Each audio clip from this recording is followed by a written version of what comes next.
혹시 새해를 맞이하면서 교우 여러분들은 어떤 결단을 하셨는지 모르겠습니다. 제가 인터넷으로 검색을 해보니까 사람들이 새해에 가장 많이 하는 결단은 제 1위가 건강 유지, 2위가 체중 감량, 3위가 삶을 최대한 즐기며 살기라고 합니다. 약속에도 여러 종류가 있습니다.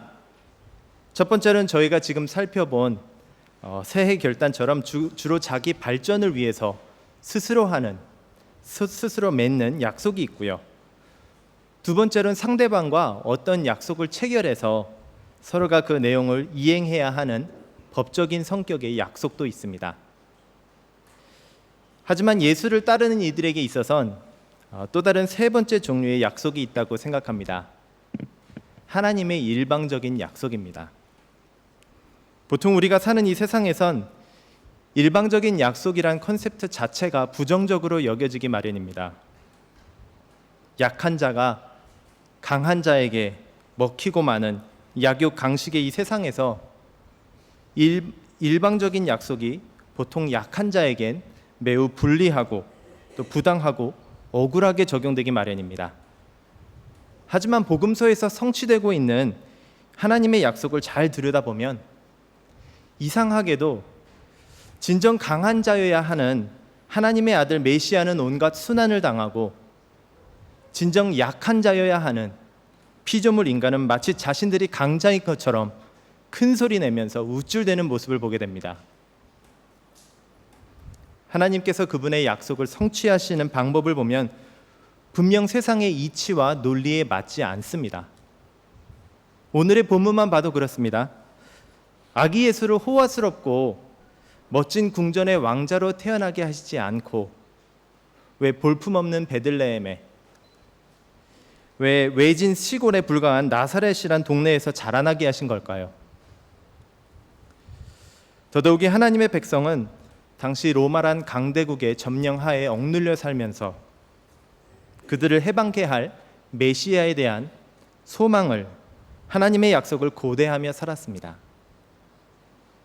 구약의 마지막 책인 말라기 선지자를 통해서 하나님의 약속의 말씀이 선포된 후 약 400년의 암흑기를 깨고 다시 한번 하나님의 말씀이 선포되기 시작하는 이 시점에서 이렇게 보잘것없이 시작하는 약속을 도대체 누가 믿을 수 있겠습니까? 나중에 사도로 부르심을 받은 바울은 이런 반직관적이고 역발상적인 하나님의 약속 성취 방법에 대해 고린도 전도에서 이렇게 기록하고 있습니다. 십자가의 도가 멸망하는 자들에게는 미련한 것이요 구원을 받는 우리에게는 하나님의 능력이라. 기록된 바 내가 지혜 있는 자들의 지혜를 멸하고 총명한 자들의 총명을 폐하리라 하였으니, 지혜 있는 자가 어디 있느냐? 선비가 어디 있느냐? 이 세대의 변론가가 어디 있느냐? 하나님께서 이 세상의 지혜를 미련하게 하신 것이 아니냐? 하나님의 지혜에 있어서는 이 세상이 자기 지혜로 하나님을 알지 못함으로 하나님께서 전도에 미련한 것으로 믿는 자들을 구원하시기를 기뻐하셨도다. 이 세상이 자기 지혜로 하나님을 알지 못한다는 말씀에 합당한 저의 자세는 기도를 통한 간구가 아닐까 생각합니다. 그런 의미에서 제가 잠시 기도하고 본문 보도록 하겠습니다. 하나님, 하나님만의 방법으로 하나님의 때에 이 세상에 예수 그리스도를 보내주심에 감사합니다. 오늘 저희가 세상의 이치와 논리대로가 아닌 하나님의 지혜를 따라 행하여지고 성취된 하나님의 말씀을 함께 볼 때에 전도에 미련한 것으로 믿는 자들이 도하여지게 도와주시고 주 예수께서 우리를 위하여 감당하신 십자가의 도가 우리에게 하나님의 능력 되게 하여 주시길 우리 주 예수 그리스도의 이름으로 기도합니다. 아멘.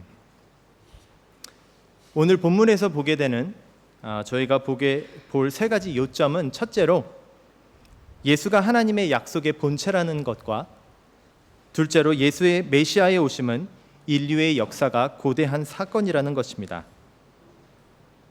셋째로 예수가 진정 하나님의 약속이고 약속의 본체 되시고 인류 역사가 고대하던 메시아라면 이 사실은 더 이상 나랑 무관하거나 무시할 수 없는 하나님의 약속이라는 것입니다.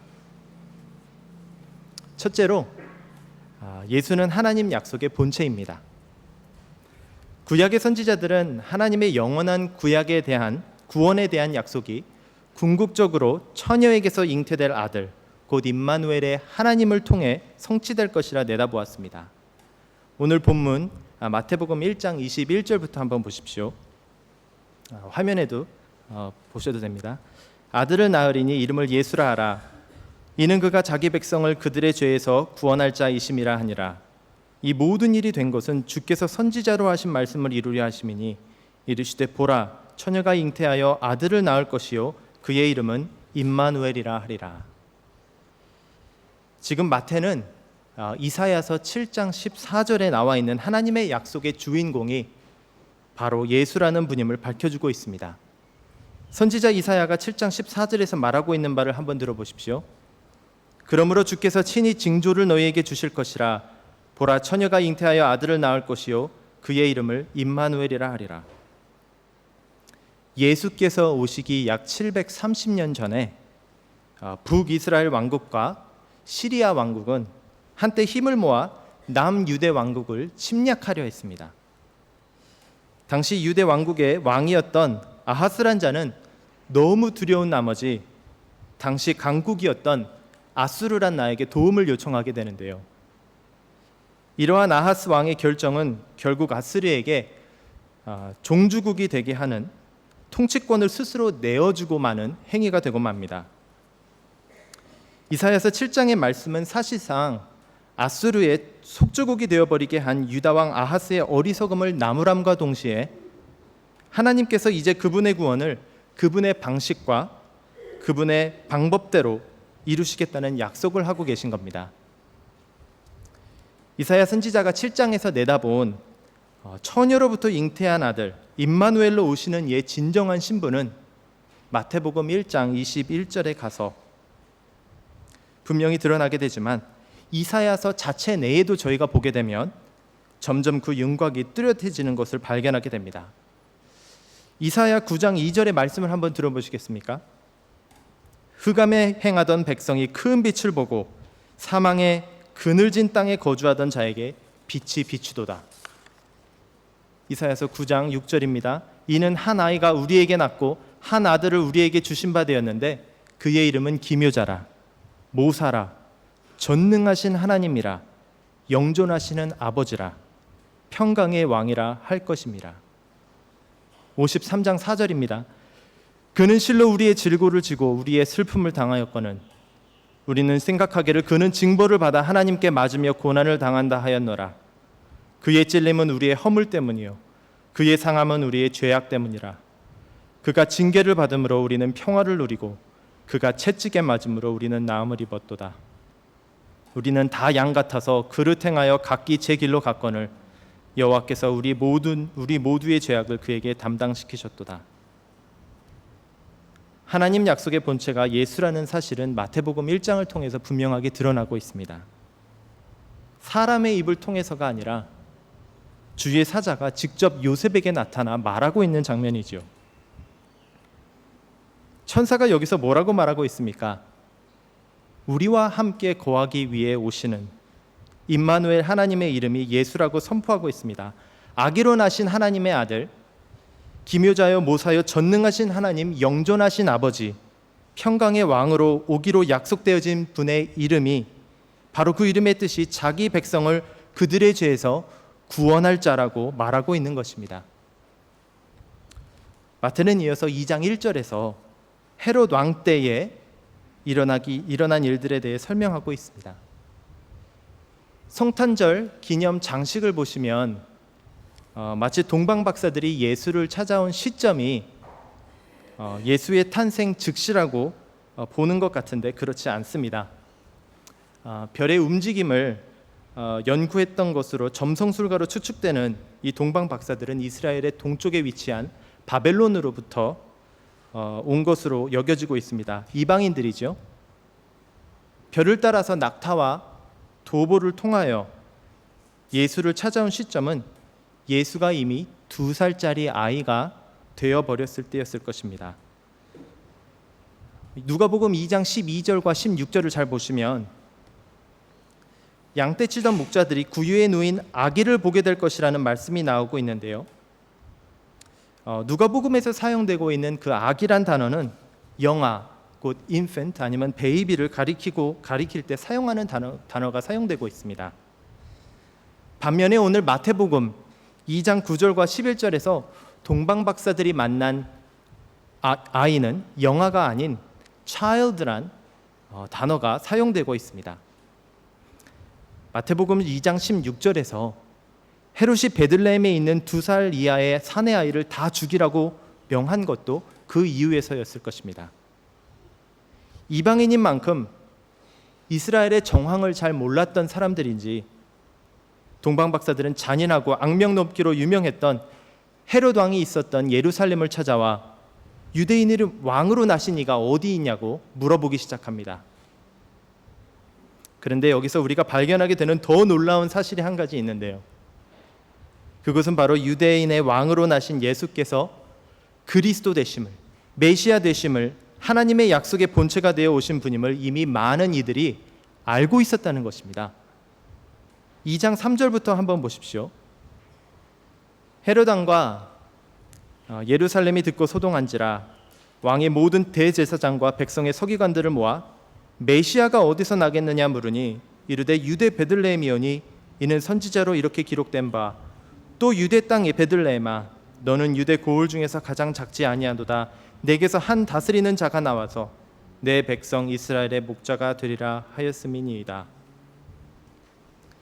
예루살렘의 대제사장들과 서기관들은 선지자 미가를 통해 미가서 5장 2절에서 예언된 언약의 주인공이 다윗 왕의 고향이었던 베들레헴으로부터 나실 것이라는 것을 이미 알고 있었습니다. 예루살렘과 베들레헴은 불과 10km 거리입니다. 하지만 우리는 그들이 동방박사들과 함께 예수를 찾아가 경배했다는 소식도 듣지 못합니다. 예수가 메시아로 나신 분임을 알면서도 어디서 나셨는지도 알면서도 기적적이고 초자연적인 하나님의 간섭하심 가운데 행하여지고 있는 이 놀라운 사건을 무관심으로 일축해버리고 있는 아이러니가 보이십니까?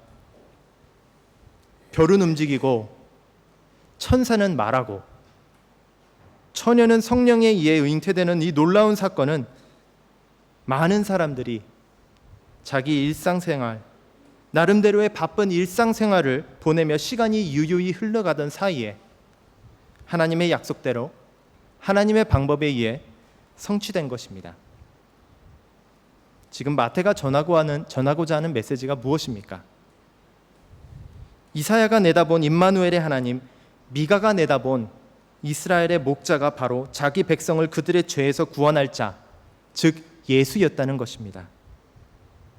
처녀로부터 나실 거라 예언된 그분, 베들레헴에서 날 거라 예언된 이 예수가 바로 그리스도요 메시아로 오시는 하나님의 약속의 본체라는 것입니다. 둘째로 메시아의 오심은 인류의 역사가 고대하던 사건입니다. 2장 1절에서 헤롯 왕이 등장하기 시작하면서 예수의 행적은 새로운 시국을 맞게 됩니다. 8절에서 헤롯이 동방박사들에게 이렇게 얘기하죠. 자세히 알아보고 내게 소식을 전해서 나도 가서 경배하게 하라. 이 지시 뒤에 숨어있는 그의 진정한 의도는 2장 후반 부분을 통해서 저희가 어렵지 않게 볼 수 있습니다. 헤롯은 정권력이 대단한 사람이었습니다. 보통 헤롯 대왕이라고 불리는데요. 왜 자기 이름 뒤에 대왕이라고 불렸는지 어렵지 않게 볼 수 있죠. 그는 자신의 왕권이 침해당할까 봐 극도로 불안해하며 살던 자였습니다. 1세기 당시 로마 정권하에 살며 예수에 대해서도 여러 기록을 남긴 유대인 역사가가 있습니다. 플레비우스 조시푸스란 자가 있는데요. 그는 헤롯은 자기의 왕권 유지를 위해서 자신의 왕비, 장모, 그리고 자신의 세 아들까지 모두 모반죄로 죽였다고 기록하고 있습니다. 베들레헴에서 헤롯이 범한 끔찍한 영의 살해 소식을 듣게 된 로마 황제 어거스투스는 심지어 헤롯의 아들이 되기보다는 차라리 그의 돼지가 되겠다는 말을 남길 정도로 악명이 높은 자였습니다. 동방박사들의 행동을 알고 나서 헤롯이 취한 조치는 어처구니 없는 참사임이 분명합니다. 하지만 그의 행적이나 전적을 보면 그가 한 일은 그다지 놀랍지 않습니다.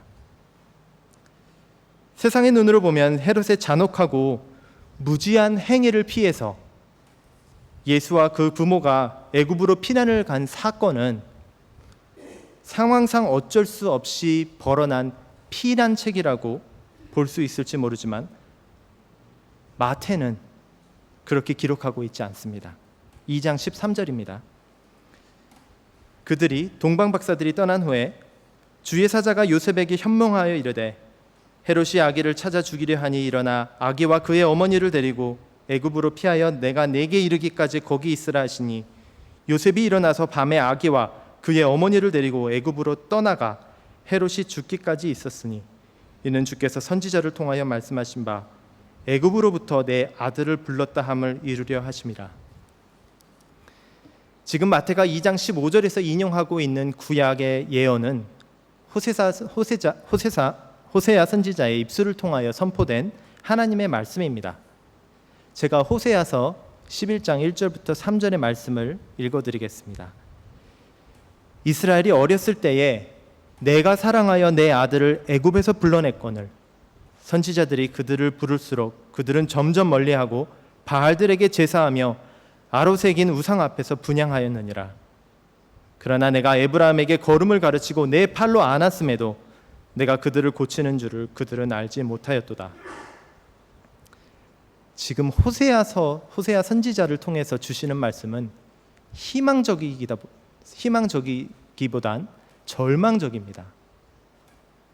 하나님께서 친히 내 아들이라 칭하고 있는 이스라엘 백성들은 하나님의 사랑 때문에 출애굽을 얻긴 했지만 다 그릇 행하여서 우상 숭배의 죄를 범하고 각기 제 길로 갔다는 이 내용의 구절이 왜 마태가 인용하고 있는 것일까요? 지금 예수와 그 부모가 애굽의 난민의 신분으로 잠시 몸을 피했다가 출애굽한 사건이 결국 이 사건과 지금 호세아서에서 기록하고 있던 이 사건과 어떤 연관이 있다는 말입니까? 예수가 오시기 전 약 1400년 전에 애굽에서 행하여진 출애굽 사건이 결국 하나님의 사랑하는 외아들로 오시는 예수 그리스도를 통하여 이루어질 새 출애굽을 고대하며 역사 가운데 행해진 일이라고 마태는 선포하고 있는 것입니다. 이어서 마태는 인류 역사를 통해서 나타난 구속사의 틀이 예수 그리스도에 의하여 어떻게 다시 짜여졌는지를 계속해서 우리에게 말해주고 있습니다. 사진을 한번 보시겠습니까? 여러분 쪽에 왼쪽에 있는 5S라고 표기되어 있는 휴대폰은 2013년 9월에 출시된 아이폰 5S란 모델입니다. 오른쪽에 있는 SE란 휴대폰은 스페셜 에디션이란 모델인데요. 2016년 3월에 출시된 모델입니다. 모양새는 거의 흡사하지만 두 아이폰의 기능과 성능에는 엄청난 차이가 있습니다. 인류의 역사를 통해 나타난 하나님의 구속 사건은 동일하게 출애굽을 가리키고 있지만 두 번째 출애굽, 예수의 새 출애굽만이 이스라엘 백성의 출애굽이 이루지 못했던 하나님의 온전한 구속을 이룰 것이라고 마태는 우리에게 말해주고 있는 것입니다. 마태는 마치 우리가 이 패턴을 보지 못할까 봐 염려해서인지 2장 18절에서 다시 한번 우리에게 같은 포인트를 강조하고 있습니다. 18절에서 헤롯이 범한 영아 살해 사건에 대해 설명하는 마태의 말씀을 한번 들어보십시오. 이에 선지자 예레미야를 통하여 말씀하신 바 라마에서 슬퍼하며 크게 통곡하는 소리가 들리니 라헬이 그 자식을 위하여 애곡하는 것이라. 그가 자식이 없으므로 위로받기를 거절하였도다 함이 이루어졌느니라. 지금 마태가 인용하고 있는 예레미야서 31장 15절의 말씀은 예수가 오시기 약 600여 년 전 북이스라엘에 이어서 남유다 왕국이 이제 다 무너지고 바벨론에 포로로 잡혀가는 안타까운 상황을 배경으로 하고 있습니다. 제가 가진 성경은 마태복음 2장 18절을 라헬이 자식이 없음으로 위로받기를 거절하였다고 번역하고 있는데, 인용되어지고 있는 예레미야서의 31장의 그 배경과 문맥을 저희가 잘 보게 되면 라헬이 자식을 낳지 못함으로 슬퍼했다는 것이 아니라 자식이 다 바벨론의 포로로 끌려갔기에 슬퍼했다는 것입니다. 오늘 읽었던 구약 본문 중 31장 15절을 제가 잠시 읽겠습니다. 여호와께서 이같이 말씀하시느니라.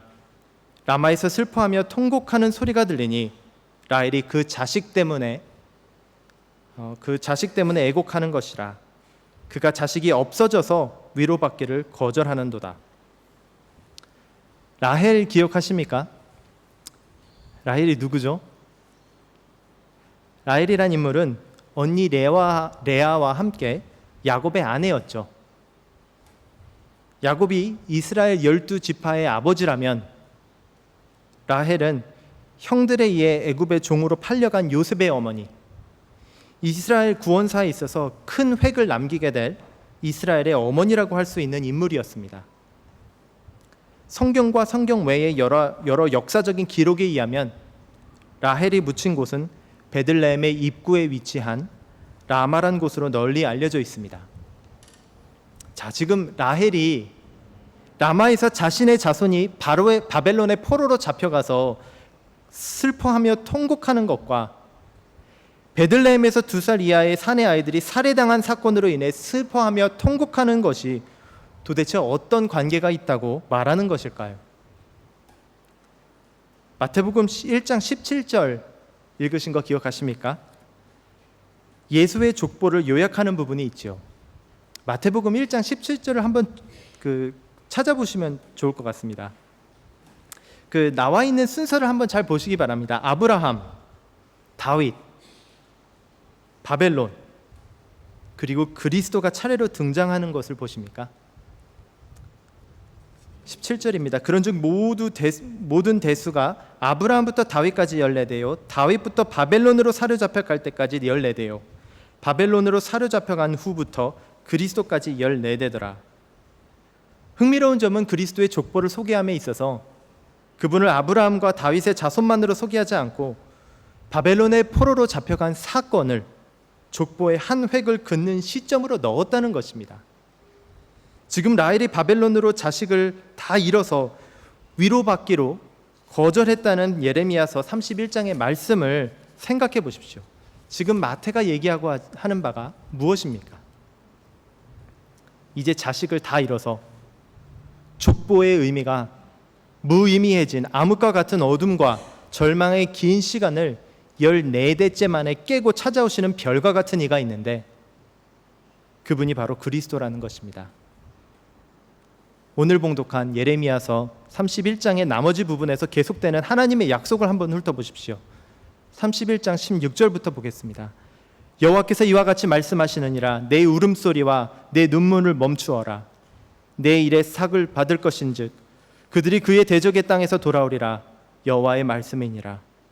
너희의 장래에 소망이 있을 것이라. 너희의 자녀들이 자기들의 지경으로 돌아오리라. 여호와의 말씀이니라. 31장 31절로 한번 가보십시오. 여호와의 말씀이니라. 보라, 날이 이르리니 내가 이스라엘 집과 유다 집에 새 언약을 맺으리라. 이 언약은 내가 그들의 조상들의 손을 잡고 애굽 땅에서 인도하여 내던 날에 맺은 것과 같지 아니할 것은 내가 그들의 남편이 되었어도 그들이 내 언약을 깨뜨렸음이라. 여호와의 말씀이니라. 그러나 그날 후에 내가 이스라엘 집과 맺을 언약은 이러하니 곧 내가 나의 법을 그들의 속에 두며 그들의 마음에 기록하여 나는 그들의 하나님이 되고 그들은 내 백성이 될 것이라. 여호와의 말씀이니라. 바벨론 포로 사건처럼 베들레헴의 영아 살해 사건도 하나님의 백성에겐 가슴이 메여오게 슬픈 아픔이 되었습니다.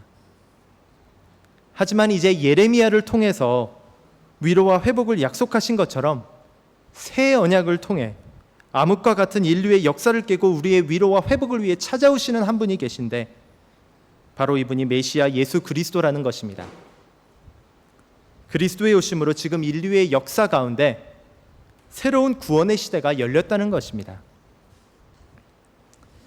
바벨론의 포로로 잡혀갔던 자들이 돌아왔던 사건은 출애굽 사건처럼 드라마틱하지 않았습니다. 한때 강국이었던 바벨론이 무너지고 나서야 포로로 잡혔던 자들이 돌아오기 시작한 것처럼 예수도 주전 4년에 헤롯 왕이 죽었다는 소식을 듣고 나서야 이스라엘 땅으로 돌아오게 됩니다. 마태복음 2장은 이제 예수께서 여러 우여곡절을 거쳐서 나사렛이란 동네에 가서 살게 되셨는데 이는 선지자들로 하여금 나사렛 사람이라 칭하리라 하심을 이루게 되었다고 말하고 있습니다. 제가 올해로 호주 온 지 12해가 됩니다. 호주 오기 전에는 캐나다에서 또 12해 정도를 살았는데요. 호주 분들은 그나마 괜찮습니다만 제가 캐나다에서 살다 왔다는 말씀을 좀 드리면 안쓰러워하는 느낌을 받을 때가 참 많이 있습니다. 캐나다가 미국에 비해서 인지도가 그렇게 높은 곳도 아니고요. 또 축산물을 빼놓고는 그다지 내놓을 만한 수출품이 있는 나라도 아니죠. 제 페이스북에 보면 캐나다에 사는 친구들이 종종 올리는 사진이 있어서 몇 개 나누기 위해 가져와 봤습니다. 한번 사진 보시겠습니까? 사람보다 야생동물들이 많이 사는 곳이라 보니 무스가 수영을 하고 곰이 병원을 느닷없이 들어오고 또 낚시를 하다가 연어를 낚아도 곰의 눈치를 먼저 살펴야 되는 외진 곳이란 메시지를 유머스럽게 전하는 사진입니다. 예수께서 자라나신 나사렛이란 곳이 정말 보잘것없는 한 시골에 불과했습니다. 요한복음 1장 46절에 이런 말씀이 있습니다. 나사렛에서 무슨 선한 것이 날 수 있겠느냐, 이런 말이 날 정도로 별 볼 일 없는 곳이었습니다. 여기서 두 가지 흥미로운 점이 있는데요. 첫째로 나사렛 사람이라 칭하리라 동일한 표현은 구약에서 찾아볼 수 없다는 거고요. 둘째로 마태는 다른 선지자들의 예언을 인용할 때랑은 달리 유일하게 여기서 선지자의 복수형인 선지자들이란 표현을 사용하고 있다는 것입니다. 영어 성경을 보시면 복수와 단수의 차이를 더 잘 보실 수 있을 것입니다. 이 동일한 표현은 어느 특정한 선지자에서 찾아볼 수는 없지만 이미 여러 선지자들은 예수께서 이 세상에 오신 분은 고통받는 종이 되어서 많은 이들에게 조롱거리가 될 것이라 내다보았습니다. 반직관적이고 역발상적인 하나님만의 방법으로 성취된 하나님의 약속을 감안해 보면 나사렛처럼 하찮은 곳에서 세상의 놀림거리로 여겨졌던 곳에서 인류의 유일한 소망 되신 구세주가 나셨다는 사실은 그다지 놀라운 사실이 아니죠.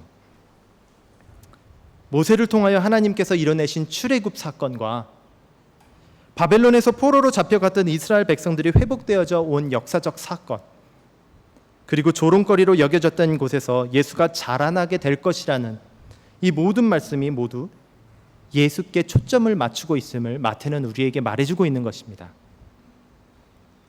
인류 역사가 고대하던 메시아, 하나님의 구속이 온전히 이루어지기 위해 오시는 분이 바로 예수 그리스도라는 것입니다. 오늘 본문을 보면 예수 탄생 소식을 듣고 여러 부류의 사람들이 각각 다른 반응 보이는 것을 발견하셨을 것입니다. 첫째로 동방박사들이 있죠. 이방인이고 바벨론에 거주했던 것으로 추정되는 이 점성가들은 이 소식을 듣고 직접 예수를 찾아와 예배했습니다. 둘째로 헤롯이 있죠. 예수의 존재가 자신의 이익에 반한다고 생각되자 수단과 방법을 가리지 않고 예수를 없애려 했습니다. 셋째로 대제사장과 서기관들이 있습니다. 선지자들의 예언을 나름대로 인지하고 있었지만 예수의 탄생 소식에 무관심했던 그들에게 있어서 메시아께서 오셨다는 이 소식은 삶에 그다지 큰 변화를 가져다 주지 못했습니다. 이들이 아기 예수를 방문하였다는 소식도 없고요. 마태복음 2장에 더 이상 등장하지도 않습니다. 헤롯 왕의 심기를 건드리기 싫어서였든지 일상생활이 바쁘고 분주해서였든지 간에 어떤 이유에서였는지 모르지만 하나님의 약속이 그들에게 별다른 중요성을 띠지 않았던 겁니다. 하나님의 약속은 여러분의 삶에 얼마나 중요한 위치를 차지하고 있습니까? 헤롯 왕처럼 예수님을 대적하지는 않더라도 대제사장들과 서기관들처럼 예수가 메시아로 나신 소식을 이미 들어서 알고 있으면서도 마치 예수가 하나의 위인 정도 되는 것처럼 살고 계시진 않습니까? 헤롯 왕과 대제사장 서기관들이 취한 조치는 매우 달랐을지라도 결국 예수를 찾아와 예배한 유일한 사람들, 하나님의 약속을 듣고 아기 예수를 찾아온 사람들은 동방의 이방인들 뿐이었습니다. 아직 새해 결단을 안 하신 분들이 계신지 모르겠습니다.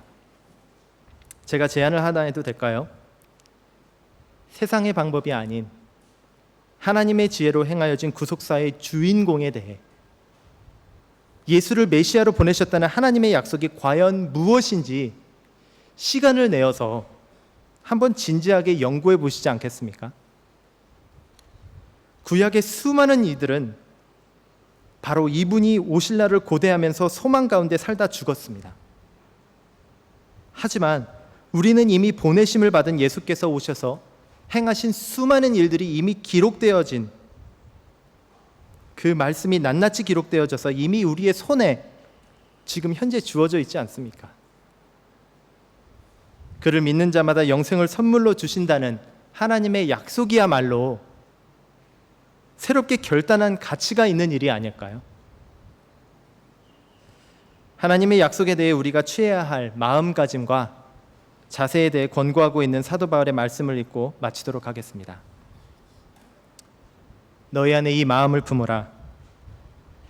곧 예수 그리스도 예수의 마음이니 그는 근본 하나님의 본체시나 하나님과 동등됨을 취할 것으로 여기지 아니하시고 오히려 자기를 비워 종의 형체를 가지사 사람들과 같이 되셨고 사람의 모양으로 나타나사 자기를 낮추시고 죽기까지 복종하셨으니 곧 십자가에 죽으심이라. 이러므로 하나님이 그를 지극히 높여 모든 이름 위에 뛰어난 이름을 주사 하늘에 있는 자들과 땅에 있는 자들과 땅 아래에 있는 자들로 모든 무릎을 예수의 이름에 꿇게 하시고 모든 입으로 예수 그리스도를 주라 시인하여 하나님 아버지께 영광을 돌리게 하셨느니라. 함께 기도하시겠습니다. 하나님, 2000여 년 전 하나님의 사랑하는 아들 예수 그리스도를 세상의 빛으로 구세주로 보내주심을 감사합니다. 새해를 시작하는 이 시점에 혹시 우리가 삶의 여러 상황과 분주함 때문에 하나님 약속의 본체 되신 예수를 통하여 주어진 구원의 확신과 소망을 망각한 채 살고 있지는 않은지, 온전히 성취된 하나님의 약속이 고스란히 기록된 하나님의 말씀을 소홀히 여기며 살고 있지는 않은지 이 시간 되돌아봅니다. 지금까지 수많은 이들이 메시아의 오심을 고대했던 것 같이 우리로 하여금 이제 그분을 통하여 이뤄내신 구속 사건을 나를 향한 하나님의 약속으로 받아들일 수 있게 도와주시고 하나님의 놀라운 구속사를 통해 드러난 하나님의 지혜를 우리가 깨달을 수 있도록 인도하여 주시길 예수 그리스도의 이름으로 기도합니다.